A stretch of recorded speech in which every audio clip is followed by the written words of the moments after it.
My son chose my retirement party to destroy me. My name is Richard Peterson. 39 years building an accounting firm from nothing. Raised him alone after his mother died. Paid for everything. And at my retirement dinner, in front of 240 people, he announced he'd sold my business without asking me. Sold it to a corporation that would eliminate every elderly client I protect. 83 vulnerable people. Widows on Social Security. The people who remind me why I started this. He called them dead weight. Here's what he didn't know. 30 years ago, after my wife's cancer bankrupted us, I built something into the company documents. A veto clause he never read, hidden in section 7.4. That night, I pulled it. I watched my son's face go white. This gets worse before it gets better. If you want to see how someone protects what matters when family turns on them, hit subscribe. You'll want to follow this. Here's what happened September 22nd, 2024. I should have seen it coming. The signs were there for months, maybe years. But when you raise a child alone, when you sacrifice everything to give them what you never had, you develop a blind spot. You want to believe they understand. You want to believe gratitude is automatic. It isn't. The first time I really noticed was 3 months before the retirement dinner. June 18th, 2024, a Tuesday afternoon. I came back from lunch early. Our office is on King Street in Lancaster, Pennsylvania. Second floor of a converted textile building. 42 employees spread across 2,000 square feet. I heard Bradley's voice through the conference room door. Loud, confident. The voice he uses when I'm not around. Dad has attachment issues since Mom died. He projects onto these old people. It's not business strategy. It's grief therapy. I stopped walking. My hand was on the doorknob. Inside, I could hear his partners laughing. Not cruel laughter, uncomfortable laughter. The kind that says they know it's wrong, but don't want to challenge him. Last week, Bradley continued, this 80-year-old lady brought him cookies because she couldn't pay her full bill. Homemade chocolate chip. And you know what my dad did? He cried. Actual tears over cookies. More laughter. That's the problem, Bradley said. He can't separate emotion from economics. These elderly clients pay maybe $150 a month. Market rate is $650. We're subsidizing $500,000 a year because Dad feels guilty about Mom's medical bills from 1992, 32 years ago. I stood there for maybe 30 seconds. My hands were shaking. Not from anger, from something worse, shame. The kind of shame you feel when someone you love sees your grief as weakness. I didn't open the door. I walked back to my office, sat at my desk, looked at Linda's photo, 1989 portrait.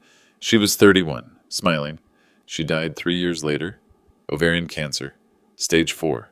We never saw it coming. I still wear my wedding ring. 32 years later, gold band worn thin.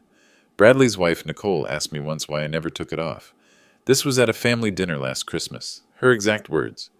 Richard, don't you think it's time to move on? Linda's been gone longer than she was here. I didn't know how to explain that grief doesn't have a statute of limitations. Bradley jumped in before I could answer. Nicole, Dad's stuck in 1992. It's just how he is. Stuck in 1992 like it was a character flaw. Like loving your dead wife past an acceptable mourning period made you defective. That dinner was at their house. $850,000 per home in Manheim Township. 4 bedrooms. Gourmet kitchen. Walk-in closets bigger than my apartment. My apartment. $1,400 a month. Same 2-bedroom unit I've rented since 1995. East Lancaster. Nothing fancy. But it's enough. I never bought a house. Put every extra dollar into Bradley's education instead. Penn State tuition, room and board, books. $180,000 over 4 years. Nicole doesn't know that. Or if she does, she's forgotten. Why do you still rent? She asked that night. You own a successful business. You could buy something. Bradley answered for me again.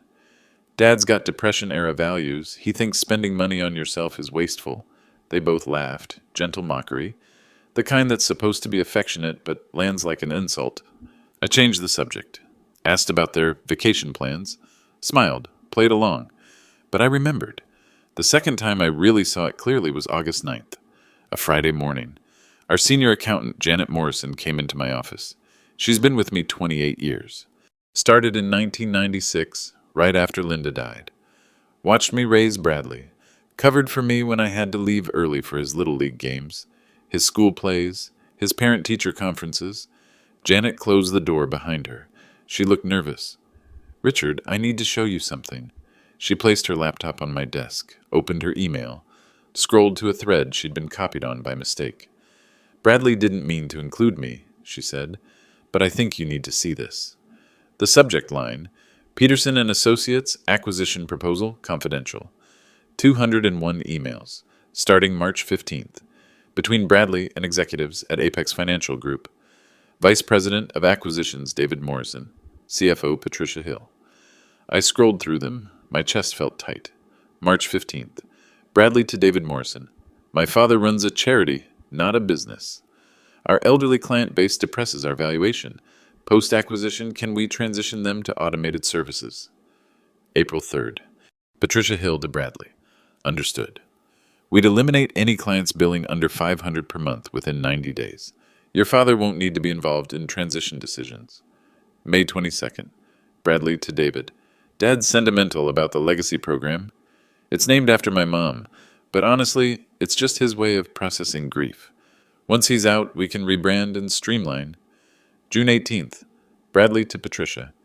"The old folks program is just Dad's grief therapy. We'll dump them, and they won't even understand what happened." I read that line 3 times. They won't even understand what happened.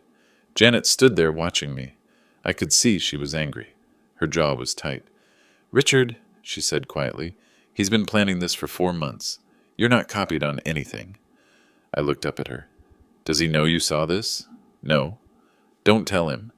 She nodded, left my office. I sat there for 20 minutes, staring at Linda's photo, thinking about Mrs. Eleanor Walsh.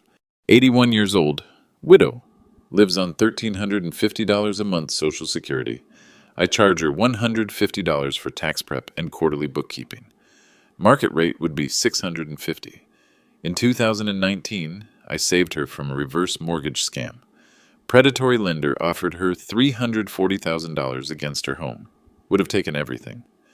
I spent 19 hours on her case. Billed 3 hours at $150. She brings me cookies sometimes when the bill is too much. Homemade chocolate chip in a Tupperware container with a handwritten label. "For Mr. Peterson." Bradley thinks that's pathetic. I think it's everything. Let me give you the numbers. Because numbers tell the truth when words lie. Peterson and Associates serves 480 clients. 83 of them are elderly or disabled. Fixed income, Social Security, small pensions. Ages range from 68 to 89. Average fee. I charge them $140 per month. Market rate, $650 per month. The difference, $510 per client per month. Multiply that by 83 clients. Multiply that by 12 months. $507,960 per year. That's how much I subsidize. That's what Bradley calls wasteful. That's what Apex Financial Group calls low-value clients. But here's what those numbers don't show. Mrs. Eleanor Walsh, 81, $1,350 per month, Social Security after Medicare deductions, pays me $150. Cannot afford $650. If Apex takes over, she loses affordable accounting. She goes to H&R Block, pays $300 for basic tax prep. Maybe gets audited because the seasonal worker doesn't know her situation.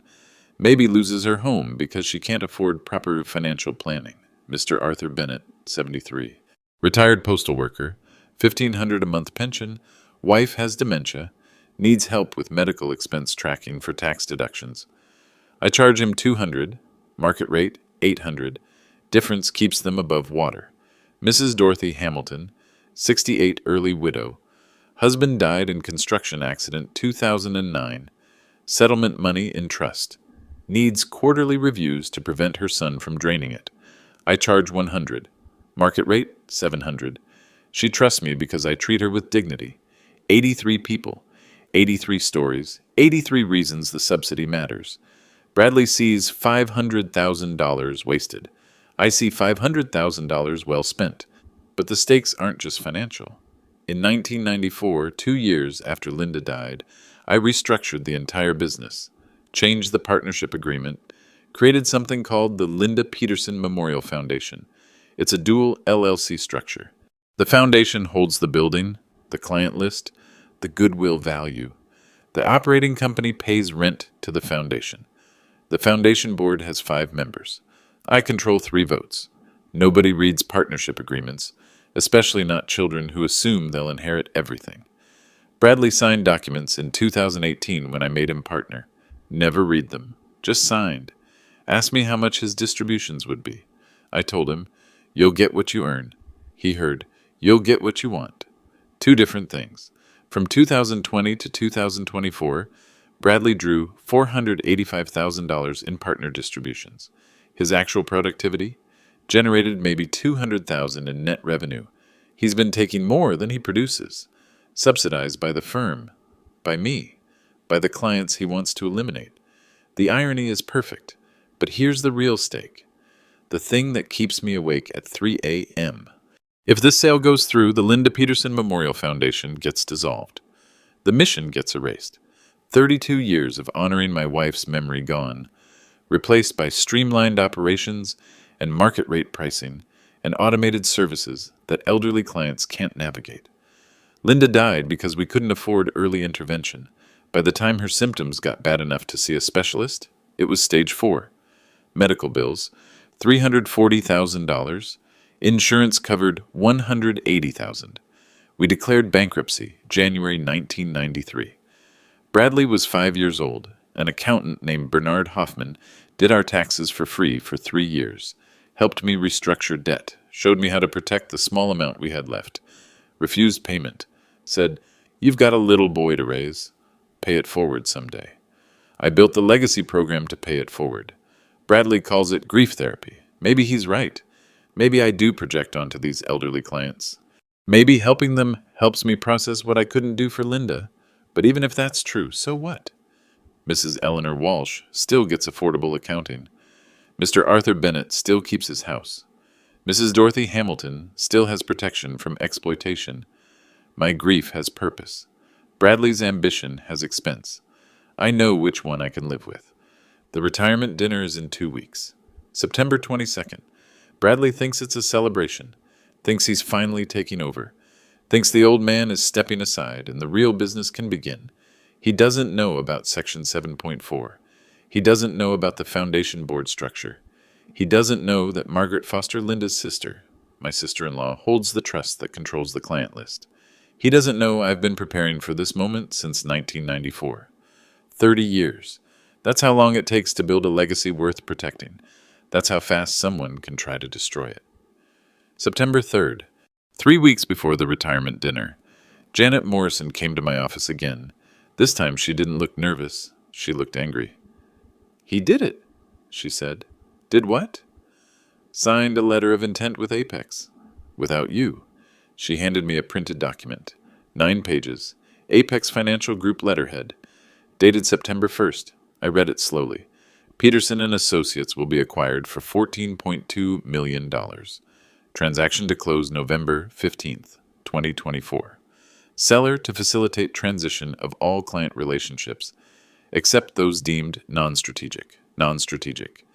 That's what they called 83 elderly people. I flipped to page 6. The signatures. Bradley Peterson, Chief Operating Officer. David Morrison, Vice President of Acquisitions, Apex Financial Group. Patricia Hill, CFO, Apex Financial Group. My name wasn't on it. I wasn't even copied on the email that attached it. "How did you get this?" I asked Janet.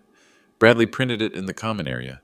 Left it on the printer. I found it this morning." I looked at the date again.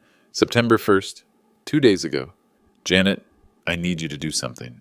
Anything. Compile everything, every email, every document, every meeting he's had with Apex. Put it in a folder. Don't tell anyone." She nodded. "Already started." I called Bradley that afternoon, asked him to come to my office. He showed up 20 minutes later, relaxed, confident, wearing a suit that cost more than my monthly rent. "What's up, Dad?" I pushed the letter of intent across my desk. "Want to explain this?" His face didn't change, not even a flicker. "Where'd you get that?" "Doesn't matter. Why wasn't I included?" He sat down, leaned back, crossed his legs. Dad, you're retiring. This is operational. I'm handling it. Selling the company is operational? Transitioning the company? Yes. To a firm that eliminates elderly clients. To a firm that operates efficiently. He said it like I was slow, like I needed small words. Bradley, those clients are the reason we exist. Those clients are the reason we're undervalued. Silence. 10 seconds. 15. Did you read the partnership agreement when you signed it? I asked. 6 years ago? Probably skimmed it. Why? Do you remember Section 7.4? Dad, I'm not a lawyer. I signed what you gave me. Section 7.4 says any sale requires founder approval. He laughed, actually laughed. You're retired. Founder emeritus. It's symbolic. It's binding. His smile faded. What are you saying? I'm saying you can't sell without my signature. He stood up, fast, chair scraped. Are you serious? You're going to block this? I'm saying you should have asked me first. Asked you. Dad, you'd say no. You always say no. That's why the business is stagnant. Stagnant? We did $8.5 million in revenue last year. We could do 15 if we cut the dead weight. You mean the elderly clients? I mean the unprofitable ones? Yeah. I stood up too. We were 3 feet apart. Get out of my office. Dad, out, now. He left, slammed the door. That night I called Margaret Foster, Linda's sister. She's 68 now, lives in Littitz, 15 minutes away. She's the trustee of the Client Protection Trust I set up in 2008. Margaret, I need you to bring the trust documents to the retirement dinner. You're really doing this? If he forces my hand, yes. Richard, he's your son, and he's trying to erase Linda's memory for $14 million. Silence on the phone. Then, I'll bring them. I need to take you back. Because what happened at the retirement dinner didn't start in 2024. It started in 1994, 30 years earlier. Linda died February 7th, 1992, 34 years old. Bradley was 5. I was 34, too young to be a widower, too young to raise a child alone, too young to understand what the next 30 years would cost me. The medical bills came first, then the bankruptcy, then the shame. Small town Pennsylvania. Everyone knew, everyone saw. Bernard Hoffman saved me. He was 72. Semi-retired CPA.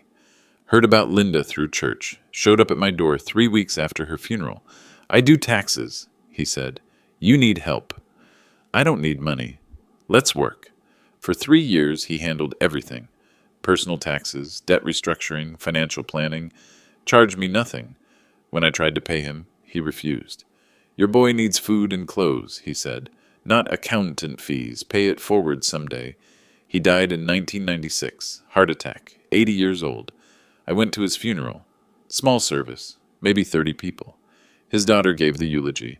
She said her father helped 17 families for free over his lifetime. Couldn't help himself. Saw someone struggling. Had to fix it. I sat in that church pew, holding 5-year-old Bradley's hand, and made a promise. When I had enough. When the business was stable. I'd do what Bernard did. By 1994, the business was growing. Not huge, maybe $400,000 in revenue, but stable. I hired 3 employees, moved out of my spare bedroom into a real office. That's when I met with a lawyer, Daniel Foster, Margaret's husband at the time. They've since divorced, but back then he was a corporate attorney. Daniel, I need to protect something. Protect what? A mission. Eventually I'm going to help people who can't afford market rates. Elderly people. People like me after Linda died. I need to make sure nobody can undo that. Not a partner, not a buyer, not even me if I lose my mind someday. He looked at me for a long time. You want to build a cage around generosity? Yes, that's unusual. Linda died because we couldn't afford early intervention. I'm not letting anyone else go through that if I can help. But I need it protected legally. We spent 6 weeks drafting documents. Partnership agreement, LLC operating agreement, something called the Linda Peterson Memorial Foundation. 2 entities, one holds the assets, one runs the operations. The key was Section 7.4, Founder's Veto. Any sale or major restructuring requires my written consent. Doesn't expire, doesn't transfer, can't be voted away. This is ironclad, Daniel said, but it's also a nuclear option. If you use it, you're burning bridges. I'm building fire breaks. He nodded. Just remember, legal protection doesn't fix family problems. I filed everything October 1994. Paid $4,000 in legal fees, worth every penny. In 2008, I added another layer. Margaret became trustee of the Client Protection Trust. The elderly client list lives in that trust. Can't be sold. Can't be transferred without her approval. Bradley doesn't know about it. Never asked. Never cared. 2018. Bradley graduates Penn State, business degree. Joins the firm. I make him partner in year 2. Generous terms. 30% ownership. Path to 40% at year 5. He signs everything without reading. I remember sitting across from him in the conference room. Bradley, you should read these carefully. Dad, I trust you. Trust. Past tense. The retirement dinner is September 22nd, 18 days away. Bradley thinks he's inheriting control, thinks the old man is stepping aside. Margaret will be there, with the trust documents. Janet will be there, with the evidence. The elderly clients will be there, including Mrs. Eleanor Walsh. And I'll be there, with Section 7.4, 30 years of preparation, 18 days until execution, September 22nd, 2024, 6 p.m., Main Street Community Hall, Lancaster, Pennsylvania. The retirement dinner. I arrived early. Margaret was already there, sitting at a table near the front. She had a brown leather folder in front of her. Brass clasp. I recognized it. The trust documents. She nodded at me. I nodded back. The room filled up fast. 240 people. 42 employees from the firm. 83 elderly clients. Most brought family members. Business partners. Community leaders. Local press. Mrs. Eleanor Walsh sat 3 tables from the stage, her daughter beside her. Eleanor wore a blue dress, hair done. She waved when she saw me. Big smile. I waved back. Bradley arrived at 6:15, late, intentional. He brought Nicole, and 2 people I didn't recognize. Suits, corporate, Apex executives, I realized. He didn't come say hello. Cocktail hour was supposed to be casual. Mingling. I stood near the bar talking to clients. Mr. Arthur Bennett told me about his grandkids. Mrs. Dorothy Hamilton showed me photos from her son's wedding. Then I heard Bradley's voice, loud, carrying across the room. David, Patricia, let me show you the real decision-makers here. I turned. He was walking 3 Apex executives past me. Didn't make eye contact. Walked right by like I wasn't there. The executives looked uncomfortable. One of them, David Morrison, I assumed, glanced at me. Isn't that your father? Should we say hello? Bradley kept walking. He's emeritus. Retired. Not involved in strategic decisions anymore.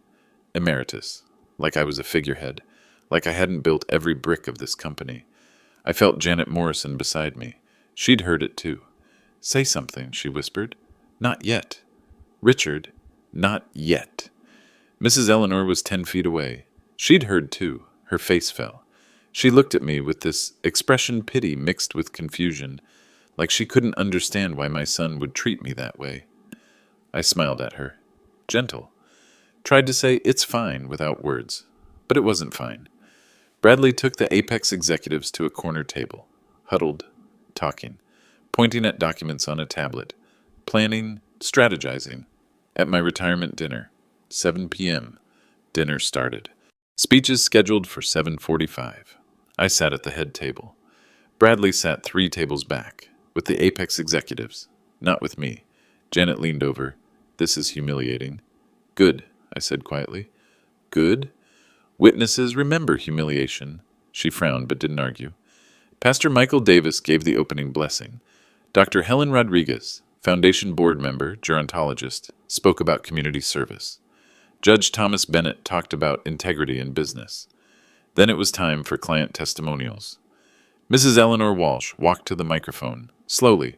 Her daughter helped her up the steps. Eleanor's hands shook. She gripped the podium. The room went quiet. My name is Eleanor Walsh, she said. Her voice was soft but clear. I'm 81 years old. I've been Richard's client for 12 years. She paused, took a breath. In 2019, a man came to my door. Said he could give me $340,000 for my house. Called it a reverse mortgage. Said I could stay in my home, Get cash and never worry about money again. Another pause. Someone coughed in the back. The room was still. It sounded too good to be true. Because it was. Richard spent 19 hours reviewing the contract, found clauses that would have taken my house in 3 years. Predatory lending. I didn't understand it. But Richard did. He saved my home. He charged me $150. Market rate would have been over $2,000. When I tried to pay more, he refused. Said, "Mrs. Walsh, someone helped me once. I'm just paying it forward." Her voice cracked. She wiped her eyes. Richard treats me like I matter, like I'm not just a number on a spreadsheet. He's like the son I lost in Vietnam. Gives me dignity, respect, patience. She looked right at me. "Thank you, Richard, for everything." The room erupted. Applause. Standing ovation. Mrs. Eleanor's daughter helped her down. People were crying. I saw Janet wiping her eyes. Margaret, too. I looked at Bradley. He was on his phone, typing, not watching, not listening. Mrs. Eleanor sat down. The applause faded. Then Bradley stood. He didn't wait for an introduction, just walked to the microphone, confident, smiling. "Thank you, Mrs. Walsh, for that touching story." Touching. The word landed wrong. Dismissive. "Now about the future." He gestured to the Apex executives. They stood. "I'd like to introduce David Morrison and Patricia Hill from Apex Financial Group. Over the past 6 months, we've been working on an exciting transition. Apex is acquiring Peterson and Associates. The deal closes November 15th. Silence. Complete silence. People looked at each other, confused. Elderly clients frowned. Employees shifted in their seats. Bradley kept going. "This acquisition represents the next phase of growth. We'll be modernizing operations, streamlining services, and positioning the firm for 21st century success." Modernizing, streamlining, corporate speak. He smiled at the room. "I know change is hard, but this is the right move. My father built something special. Now it's time to take it to the next level." He looked at me, expectant, like I was supposed to stand and applaud. I stood, but I didn't applaud. I walked to the microphone. Bradley's smile faltered. "Dad, I was just finishing—" "Move," I said quietly. He moved.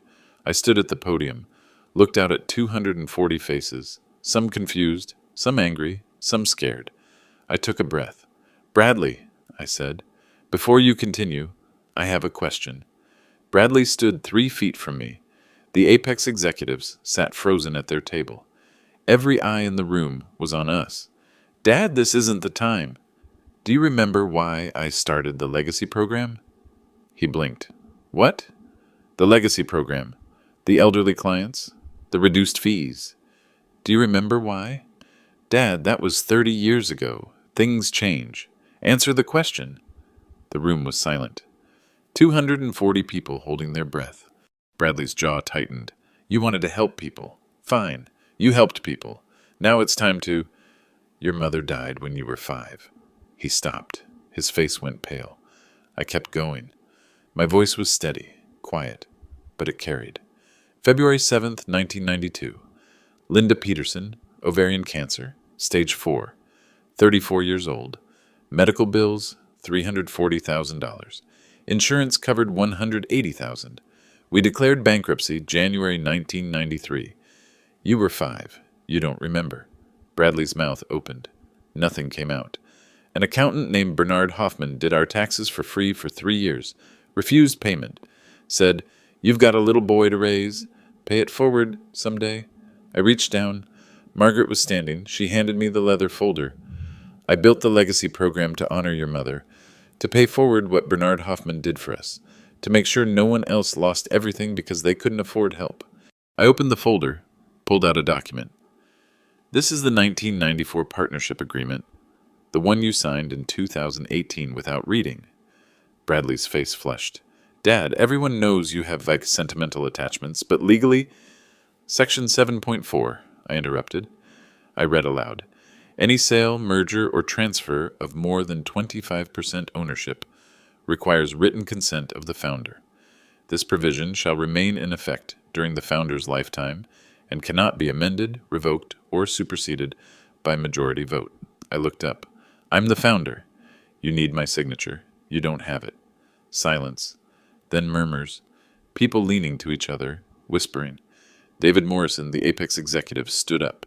Mr. Peterson, we were assured by Bradley that all governance requirements were satisfied. He lied. The word hung in the air. Bradley's voice cracked. Dad, you can't just... I'm not finished. I pulled out another document. This is the Linda Peterson Memorial Foundation structure. Established 2008, Peterson and Associates operates as a subsidiary. The foundation holds the building, the client list, and the goodwill value. Any sale requires foundation board approval. The board has 5 members. I control 3 votes. I gestured to the room. Pastor Michael Davis, Dr. Helen Rodriguez, Judge Thomas Bennett, all board members, all present, all voting with me tonight. The 3 of them stood, nodded.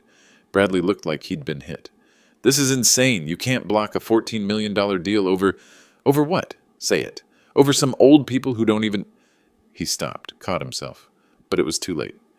Janet Morrison stood. She'd been waiting for this. She walked to the front, handed me a sheet of paper.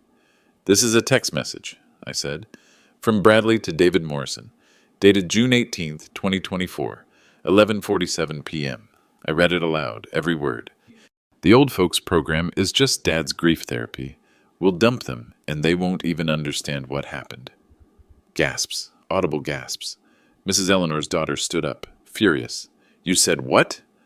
Bradley's face went crimson. That was taken out of context. There's no context, I said. You called my grief therapy. You called eliminating 83 vulnerable clients dumping them. You assumed they wouldn't understand. I looked at Mrs. Eleanor. She was crying. Not sad crying, angry crying. Mrs. Walsh understands just fine, I said. Margaret stood, walked to the microphone, stood beside me. My name is Margaret Foster. I'm Linda Peterson's sister, Richard's sister-in-law. I'm also the trustee of the Client Protection Trust established in 2008. The elderly client list is held in that trust. Any transfer requires my written consent. I do not consent. She looked at Bradley. Her voice was ice. My sister died 32 years ago. Richard honored her memory by helping people like you never could. You tried to sell her legacy. I will spend every dollar I have fighting you. Bradley looked around, desperate. This is a conspiracy. You're all... Judge Thomas Bennett stood, 76 years old, retired family court judge, voice like granite. Young man, I've reviewed the documents. Your father's legal structure is airtight. You have zero authority to proceed. If you continue, you'll face breach of fiduciary duty charges. I suggest you sit down. Bradley didn't sit. He turned to the Apex executives. David, Patricia, we can work around this. David Morrison shook his head. Mr. Peterson, you guaranteed full authority. You misrepresented the governance structure. This deal is void. Patricia Hill was already packing her tablet. Our legal team will be in touch about the due diligence costs you'll be reimbursing. They left, walked right out. Apex was done. Bradley stood there, alone, humiliated.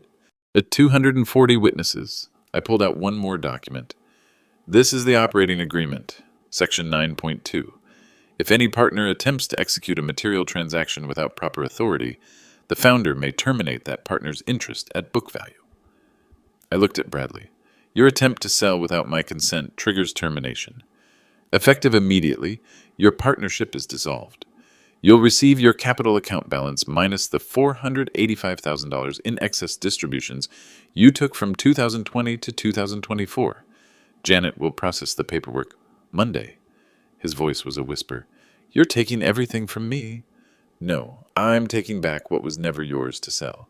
Your mother's memory isn't for sale. He looked at me, eyes wet, voice shaking. I'm your son.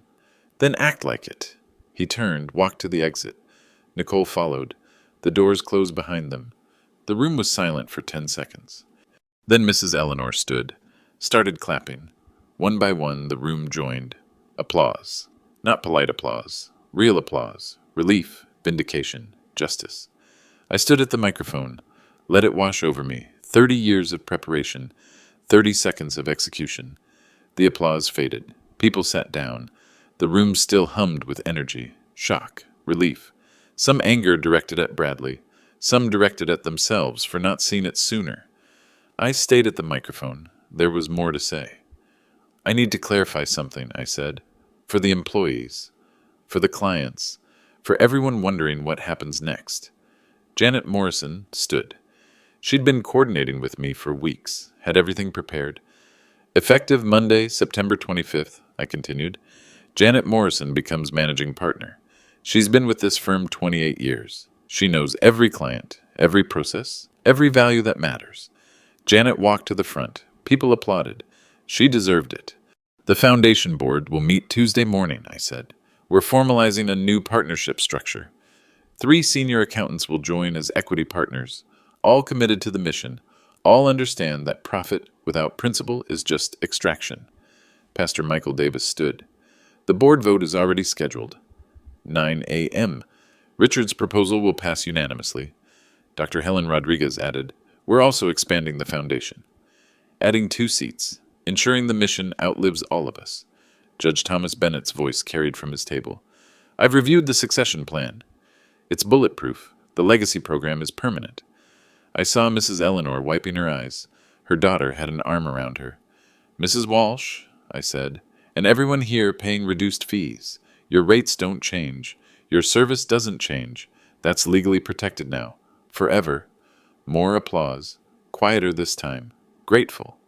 But I wasn't done. There's one more thing. I pulled out my phone, opened an email. Read from it. This morning I received a complaint filed with the Pennsylvania CPA Board, anonymous, alleging that Bradley Peterson violated professional standards by prioritizing personal gain over client welfare. Murmurs in the room. The complaint cites specific instances: neglect of elderly clients, failure to disclose conflicts of interest, breach of fiduciary duty. I looked up. The complaint wasn't anonymous. I filed it. Silence. Bradley will face a professional review. If the board finds violations, he could lose his CPA license. That's not revenge. That's accountability. Janet stepped forward, handed me another document. This is a separation agreement, I said. Bradley's capital account shows $83,000 after deducting excess distributions. He'll receive that amount, nothing more. He has 7 days to sign. If he doesn't, we proceed to litigation. His choice. I folded the paper, put it in my pocket. Monday morning, I'm also contacting 3 of Bradley's personal clients. They requested transfers last week after hearing rumors about the sale. I'm facilitating those transfers to other firms, with full documentation, clean handoffs. Someone in the back, one of our junior accountants, raised his hand. Richard, what about Bradley's office, his files? Monday afternoon, Janet and I will pack his personal items. His client files stay with the firm. They're firm property. He'll receive his belongings by end of business. The junior accountant nodded. Attorney Lisa Hammond stood. She's 52, elder advocacy attorney. She'd been sitting quietly in the back. Mr. Peterson, I want to state for the record, if Apex Financial Group had proceeded with this acquisition and attempted to eliminate vulnerable clients, my organization was prepared to file elder financial exploitation charges. We had documentation. We had standing. We would have fought. She looked around the room. What happened here tonight is exactly how the system should work. Legal structures protecting the vulnerable, community accountability, clear consequences. She sat down. More applause. I looked at the Apex executives' empty table. They'd left 20 minutes ago. Probably already on the phone with their legal team. Probably calculating how much Bradley's misrepresentation would cost them in aborted due diligence. David Morrison had looked genuinely shocked when I read Section 7.4. Patricia Hill had looked angry, not at me, at Bradley, for wasting their time, for guaranteeing authority he didn't have. Apex would be fine. Multi-billion-dollar company. They'd write off the loss and move on. Bradley wouldn't be fine. His reputation in Lancaster's business community? Destroyed. His promised VP position? Gone. His partnership? Dissolved. His CPA license? Under review. His marriage? Nicole had looked at him with disgust when that text message was read aloud. He'd lost everything in one night, because he tried to sell something that wasn't his, because he called my grief therapy, because he assumed 83 elderly people wouldn't understand what happened to them. I looked at Mrs. Eleanor. She was smiling now, talking to her daughter, relieved. She understood perfectly. They all did. Thank you for coming tonight, I said. Despite the drama, this is still a celebration. 39 years of service, 83 vulnerable clients protected, a mission secured for the next generation. I stepped back from the microphone. Pastor Davis closed with a benediction. People mingled, hugged. Several clients came up to thank me personally. Employees asked questions about Monday's transition. Janet handled most of it. She was ready. Margaret approached, handed me the leather folder. "You did the right thing," she said. "Linda would have done the same. Linda would be proud." I nodded, couldn't speak, emotion finally catching up. 30 years of preparation. One night of execution. One legacy protected. The next morning, September 23rd, I woke up at 5:30 a.m., same as always, made coffee, sat at my kitchen table, looked at my phone. 47 text messages, 22 emails, 3 voicemails. I started with the voicemails. First one, Janet Morrison. "Richard, Lancaster Online wants an interview. So does WGAL News. And someone from the Philadelphia Inquirer called. How do you want to handle press?" Second one, attorney Lisa Hammond. "Mr. Peterson, 3 other elderly clients from different firms called my office this morning. They heard what happened. They want to know if their accountants have similar protections. Can we talk?" Third one, Margaret Foster. "Richard, Bradley called me at midnight. Drunk, angry. Said we conspired against him. Said you poisoned me against him. I told him the truth. You protected Linda's memory and he tried to sell it. He hung up on me. I deleted the voicemails. Opened emails. Subject line, local accountant stands up to corporate takeover. Lancaster Online. Posted 6:14 a.m. Someone had leaked the story. Probably someone at the dinner. Maybe one of the younger employees. The article was fair. Quoted sources present at the retirement dinner. Described the showdown. Included Bradley's text message. Called it a David versus Goliath story about protecting vulnerable populations. By 7 a.m., the article had 143 comments. I scrolled through them. Good for Richard. These corporate vultures need to be stopped. My elderly mother uses Peterson and Associates. She was terrified about the sale. So grateful he fought back. Bradley Peterson should be ashamed. Calling elderly clients grief therapy. Disgusting. This is what integrity looks like. Rare these days. Not all the comments were positive. Some people thought I was being vindictive. Overly emotional. Blocking progress because I couldn't let go of the past. One comment stuck with me. He destroyed his own son's career over sentimentality. That's not strength. That's cruelty. I closed the browser. By 8 a.m., Janet called. "Richard, Bradley's wife Nicole just called the office." "What did she say?"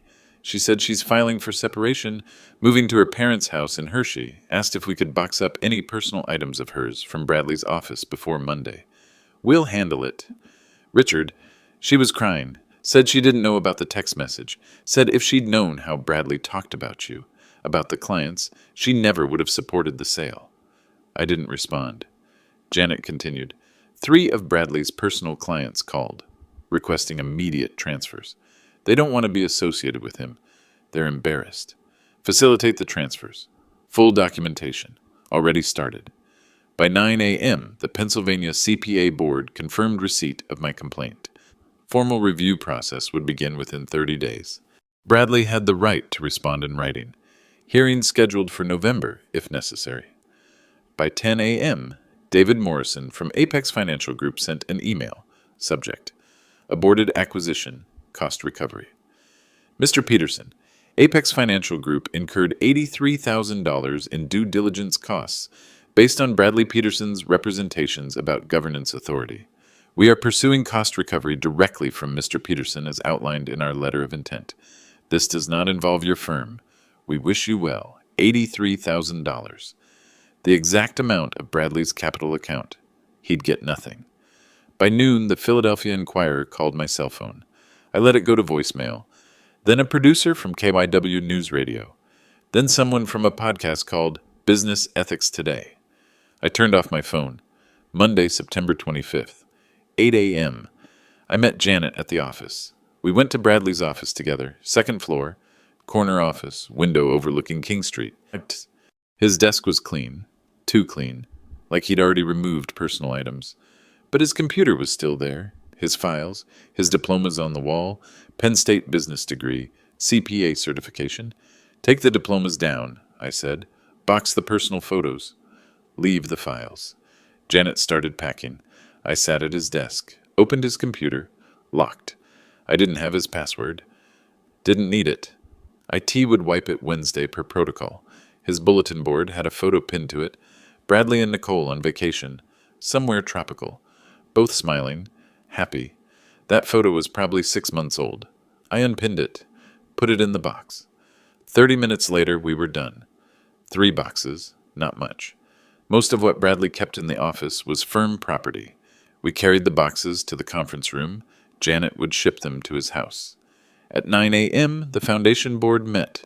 Conference room, 5 members: Pastor Michael Davis, Dr. Helen Rodriguez, Judge Thomas Bennett, Margaret Foster.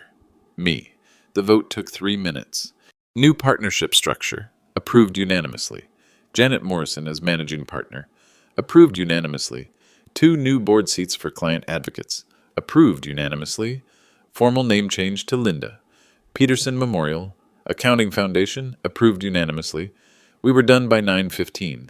Judge Bennett stayed after. Pulled me aside. Richard, I want you to know what you did took courage. A lot of men would have caved. Let the sale go through, taken the money. You chose principle. I chose Linda. He nodded. Same thing. By Tuesday afternoon, the local news coverage had spread. WGAL ran a segment. Local hero protects elderly clients from corporate greed. They interviewed Mrs. Eleanor Walsh. She cried on camera talking about how I'd saved her home. The segment went viral on Facebook. 83,000 views in 24 hours. People started recognizing me at the grocery store, at church, at the coffee shop on Queen Street. "You're the accountant," a woman said to me at Wegmans. "The one who stood up to his son." "My mother uses your firm. Thank you." I nodded. Didn't know what to say. By Wednesday, Bradley had signed the separation agreement. No negotiation, no lawyers, just signed. Janet emailed me confirmation at 4 p.m. $83,000, minus Apex's cost recovery claim. 0. He got 0. Thursday morning, Nicole Peterson filed for legal separation in Lancaster County Court. Irreconcilable differences. The filing was public record.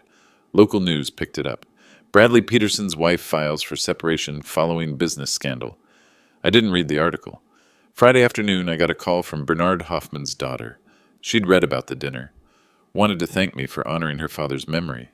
"He always said you'd pay it forward," she said. He was right. We talked for 20 minutes. She told me stories about her dad, how he helped families quietly. Never wanted credit, just wanted to fix things. "You're like him," she said before we hung up. I sat in my office after the call, looked at Linda's photo. "We did it," I whispered. 1 week, 7 days, Bradley's career destroyed, his marriage over, his inheritance gone, his reputation ruined, and 83 elderly clients protected forever. It's March now, 6 months since the retirement dinner. I'm sitting in my office, same desk, same chair, Linda's photo still facing me. People ask if I regret what I did. Regret standing up for 83 vulnerable people? Regret protecting my late wife's memory? Never. Do I regret losing my son? Every single day. But I didn't lose him. He chose to walk away when I wouldn't let him exploit people who remind me of what Linda and I went through. He chose money over mission, corporate prestige over family legacy, $14 million over 83 human beings. I couldn't choose differently, even if I wanted to. Some people think that makes me cold, unforgiving. A father who values strangers over his own child. They're wrong. I love Bradley. I always will. But love without boundaries isn't love. It's enabling. I raised him to honor his mother, to respect sacrifice, to understand that some things are worth more than their market value. If he won't do it willingly, I had to enforce it legally. That's not cruelty. That's consequence. Bradley lives in Pittsburgh now, works at a mid-size accounting firm, took a 60% pay cut from what he made here. His CPA license survived review barely. Board issued a formal reprimand. Goes on his permanent record. He hasn't called me in 6 months, hasn't texted, hasn't emailed. Margaret talks to him sometimes, says he's angry, bitter, blames me for everything, his divorce, his career setback, his humiliation. She asked me once, "Do you think he'll ever understand?" I said, I don't know, but I hope so, because the alternative is spending your life angry at consequences you created. The firm is thriving. Janet Morrison is a phenomenal managing partner. Better than I was in some ways. More organized, more delegative, less emotionally attached to every decision. Revenue is up 11% year over year. We added 6 new employees. The elderly client program expanded. We're now serving 91 vulnerable clients, 8 more than when Bradley tried to sell. Word spread. Elderly people from surrounding counties started calling, asking if we had room for more. We made room. Mrs. Eleanor Walsh still brings me cookies. Last month she brought snickerdoodles, said she was experimenting with new recipes. They were terrible. I ate 3 and told her they were perfect. She knows they weren't. But she also knows I'd never tell her the truth. That's the thing about dignity. Sometimes it's letting someone give you terrible cookies because they need to feel useful. The foundation has a waiting list now. Young accountants want to work here. They saw the news coverage. Read the articles. Want to be part of something that values people over profit. We hired 2 new CPAs last month, both under 30. Both could have made 40,000 more at corporate firms. Both chose us anyway. One of them told me during her interview, I want to work somewhere my grief can become generosity. She'd lost her father 2 years ago. Cancer, medical debt, bankruptcy. Same story, different names. I hired her on the spot. Linda's photo moved to the foundation conference room. I put it on the wall, right behind the head of the table where board members sit. She watches over every decision now, not just mine, all of ours. Margaret says that's morbid. I think it's perfect. Some legacies are built in silence, in choices nobody sees, in sacrifices that don't make headlines. Linda never knew I'd name a foundation after her. Never knew I'd spend 32 years honoring her memory. Never knew her death would save 83 vulnerable people from exploitation. But I think she'd be proud. Or maybe she already knows. I'm not religious enough to be sure, but I'm hopeful enough to believe. I still wear my wedding ring. 33 years now. Gold band worn so thin I'll need to replace it soon. I won't. When it finally breaks, I'll have it welded back together. Some things aren't meant to be replaced. I'm 65 now, semi-retired, work 3 days a week. Tuesdays, Wednesdays, Thursdays. Enough to stay connected, not enough to burn out. Fridays. I volunteer at the senior center, help elderly people with financial literacy, free tax prep during season, benefits applications, scam prevention. Mrs. Eleanor Walsh volunteers with me. She tells her story about the reverse mortgage, warns other seniors, shows them how to spot predators. She's better at it than I am, more credible. They listen to her because she's one of them. That's another thing about dignity. Sometimes the people you help become the helpers. If you're watching this, I want you to know something. If you've ever felt too soft, too generous, too stuck in the past, you're not. Grief can transform into bitterness or generosity. I chose generosity. Bradley chose bitterness. We both live with our choices. If you've sacrificed for your children and they don't see it, set the boundary. You don't owe anyone your dignity. And if you're a child watching this, call your parents. Ask them what they sacrificed. You might be surprised. What boundaries have you struggled to set with family? Let me know in the comments. And if this story resonated, please share it. Some legacies are worth more than their market value. Protect yours.